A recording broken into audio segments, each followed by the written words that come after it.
네, 안녕하세요. 수능 한국지리. 오늘은 도시 내부 구조에 대해서 알아보겠습니다. 우리 지난번 수업에서 도시는 이 지대, 임대료를 감당할 수 있는 능력에 따라서 여러 기능으로 나누어진다고 배웠는데, 요거를 적용해서 오늘은 그 실제 도시는 어떤 지역 가면 아파트가 엄청 많고, 어떤 지역 가면은 막 높은 빌딩, 백화점 이런 게 있고, 기업들이 엄청 많고 빽빽하고, 그런 지역들이 되게 다양하게 나눠집니다. 그래서 그 다양한 지역들이 실제로 어떤 지역들인가, 도시의 내부 구조에 대해서 한번 정리를 해보도록 하겠습니다. 자, 먼저 도심은요, 도시의 가장 핵심 지역입니다. 여기가 사람으로 치면 머리라고 할 수가 있죠. 일단 도심은 접근성이 도시에서 가장 높은 곳입니다. 여기 보면은 그림에서도 지금 도로가 여기 도심으로 한 5개가 연결되어 있죠. 사람들이 쉽게 올 수 있으니까 인구가 왔다 갔다 하는 사람들이 엄청 많아요. 그러면은 장사가 잘 되겠죠. 그래서 접근성이 높은 지역은 장사가 잘 되기 때문에 경쟁이 치열합니다. 그래서 그만큼 이 임대료, 수익을 많이 낼 수 있는 지대가 훨씬 더 높아지게 되죠. 그러다 보니까 이 좁은 지역이 알짜배기 땅이야. 근데 원하는 사람은 많아. 그래서 빌딩이 위로 올라가는 겁니다. 땅은 한정되어 있는데 여기서 더 많은 사람들이 장사를 하기 위해서, 그래서 고층 건물들이 많아지는 거예요. 효율적 이용을 위해서 건물의 고층화가 이루어진다. 여기 지금 좀 좁네요. 보니까 이렇게 쓰겠습니다. 여기다가 고층화 이렇게. 자, 도심은요, 우리가 중심 업무 지구라고 부릅니다. 중심 업무 지구. 센트럴 비즈니스 디스트릭트라고 하는데, 도시에서 업무를 담당하는 가장 중요한 중심 업무 지구가 바로 이 도심에 위치한다는 겁니다. 도시가 돌아가기 위해서 머리의 역할을 하는 시청, 도시의 시청, 그 다음에 경제적으로 제일 중요한 기업 본사들, 그 다음에 상업적으로도 제일 돈을 많이 버는 백화점들, 그 다음에 이런 회사나 이런 애들한테 도움을 주는 은행이나 법률사무소, 이러한 아주 중요한 기능들이 있는 곳이 중심 업무 지구입니다. 그래서 중심 업무 지구의 이런 중추 관리 기능, 중요한 것들을 관리하는 시청이나 이런 기업 본사들, 그 다음에 고급 상가, 전문 서비스업, 은행이나 법률 서비스, 이런 것들이 입지를 하게 된다. 그런 얘기입니다.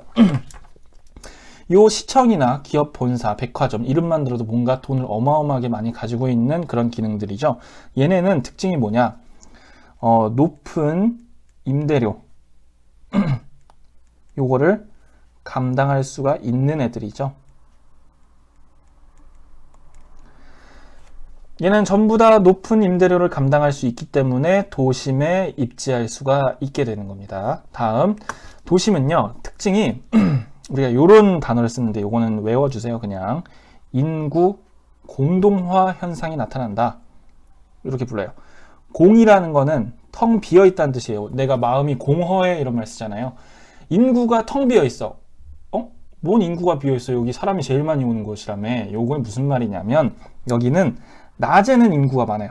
주간에는 인구 지수가 높게 나타납니다. 인구 지수라는 거는 평상시 인구에 비해서 낮의 인구가 얼마나 많냐. 그리고 통근 시간에 출퇴근할 때 엄청나게 복잡해. 사람 많아. 여기입니다. 여기가 도심이고 여기가 양쪽으로 주변으로 간다고 치면 이게 인구 밀도를 표현한 곡선이에요. 주간에, 낮에는 도심에 인구가 엄청 많아요. 여기에 다 일하러 사람들이 오니까, 직장이 여기 있으니까. 근데 밤에는 다 퇴근하잖아. 여기서 자는 사람 별로 없어요. 빌딩에, 회사 건물에서 누가 자. 다 집으로 돌아가죠. 주변에 있는 자기 아파트나 주택지구로 돌아갑니다. 그래서 주변 지역이 밤에는 야간 인구가 높게 인구 밀도가 이렇게 나타나고, 여기는 엄청 낮아졌네. 자, 이렇듯 도심이라는 지역은 낮에는 인구가 엄청 많지만 밤에는 인구가 떨어집니다. 그래서 우리가 야간에 이렇게 도심 한복판이 텅 비어있는 이런 현상을 인구가 공허하듯이 텅 비어있다 해서 인구 공동화 현상이다.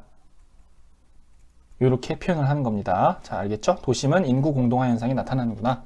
다음, 도심이 역할을 다 못할 때가 있어요. 이게 대도시로 가면서 너무 이게 커지다 보니까 도시가 여기서 이런 기능들을 다 하기가 힘들 때 도시가 성장하면서 도심과 주변 지역을 연결하는 그런 교통의 요지, 교통의 결절점이다. 이렇게 우리가 표현하는데, 교통이 좋은 곳에 도심보다는 아니지만, 도심만큼은 아니지만 그래도 교통이 좀 좋은 사거리나 오거리 이렇게 지하철이 지나가거나 하는 이런 곳에 부도심이 형성이 됩니다. 얘는 말 그대로 도시를 보조해 주는 역할이기 때문에 부도심. 도시가 가지고 있던 도심이 가지고 있던 상업 기능이나 업무 기능 이런 것들을 분담해 주는 그런 역할을 합니다. 그래서 부도심이 있다는 거는 거기가 꽤 큰 도시구나 이렇게 볼 수가 있어요. 작은 도시엔 부도심은 없습니다. 그다음 중간 지역은 뭐냐면 여기가 도심이고요. 지금 말하는 중간 지역이 여기에요. 중간 지역. 그 다음에 도심과 중간 지역, 그 외곽이 주변 지역입니다. 원래는 도심과 주변 지역으로만 나뉘어요. 근데 이 중간에 끼어 있는 얘는 뭐냐면 이게 어떻게 된 거냐면 옛날엔 도시가 요만했던 거예요. 이렇게 작은 도시였다가 도시도 커지는 거거든요. 이 작은 도시였던 시절에 도심이 있고 부도심도 없었겠죠. 요 주변에 도심을 둘러싸고 주택들이 생기고 공장지대가 생겨요. 옛날에는 이 중간 지역이었던 곳이 현재의 중간 지역이 예전에는 바로 주변 지역이었던 겁니다. 사람들이 주택을 짓고 살거나 공장이 있는 주변 지역이 도시가 성장하면서 사람들이 더 외곽으로 나가서 아파트를 짓고 집을 짓고 공장도 더 외곽에 더 큰 공장을 짓다 보니까 애매하게 과거에 있던 작은 공장들이나 낡은 집들이 남아있는 지역이 된 거예요. 그리고 현재에는 주변 지역이 더 외곽으로 확장됐기 때문에 과거의 주변 지역은 이제는 도심과 주변 지역 사이에 낀 중간 지역으로 불리게 되는 겁니다. 즉 중간 지역은 뭐냐면 과거 주변 지역에 해당하는 곳으로, 그래서 낡은 노후 주택이나 영세한 작은 공장, 낡은 공장 이런 것들이 많이 분포합니다.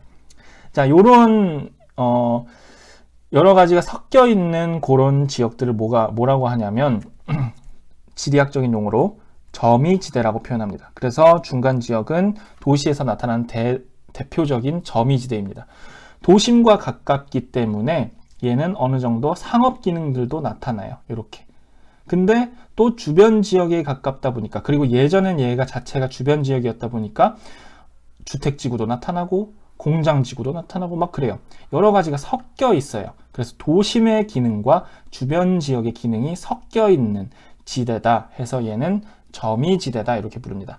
도심과 주변 지역 사이에 위치하고 두 기능이 혼재하는 그런 약간 복잡한 지역이고 약간은 낡은 지역이다. 그래서 얘는 나중에 재개발의 대상이 되기도 합니다. 다음, 그러면 이제 도시가 이렇게 조그만했다가 요 과거의 주변 지역이 이제는 중간 지역으로 바뀌고 주변 지역이 더 확대가 됐잖아요.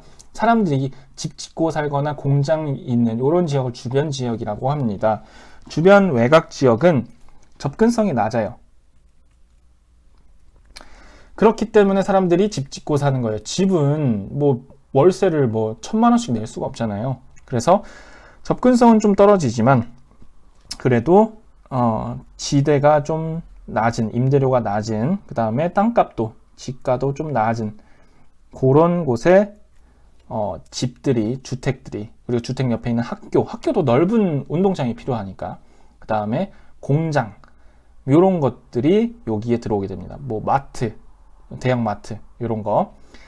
그래서 여기는 이 파란 색깔로 이 주택과 학교, 공장 이런 것들은요, 높은 비싼 임대료를 감당할 수가 없어요. 그래서 높은 지대를 감당할 수 없는 지역입니다.